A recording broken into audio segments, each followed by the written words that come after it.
आपला महागडा mobile phone हरवला की तो परत मिळेल याची आशा बहुतांश नागरिक सोडून देतात. मात्र रायगडच्या महार MIDC पोलिसांनी तंत्रज्ञानाचा अचूक वापर करत एक कौतुकास्पद कामगिरी केलीये.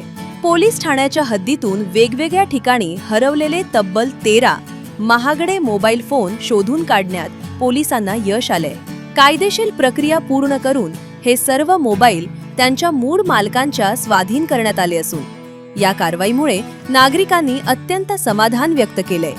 या हस्तगत केलेल्या मोबाईलमध्ये अगदी सर्वसामान्यांच्या फोनपासून ते थेट विकास रामचंद्र जाधव यांच्या ॲपल iPhone 15 Pro Max सारख्या अत्यंत महागड्या फोनचा समावेश आहे. याशिवाय परमानंद घालीत, कृष्णा मेढेकर, रोशन म्हस्के, राज देशमुख, अनिकेत येरुळकर, प्रसाद पाटील, आर्यन गांगण, सरफराज पठाण, गौतम सपकाळ, पांडुरंग शिर्के, साहिल धोत्रे आणि प्रकाश कांबळे यांचेही वेगवेगळ्या ब्रँडचे मोबाईल पोलिसांनी शोधून त्यांच्या हातात सोपवले आहेत.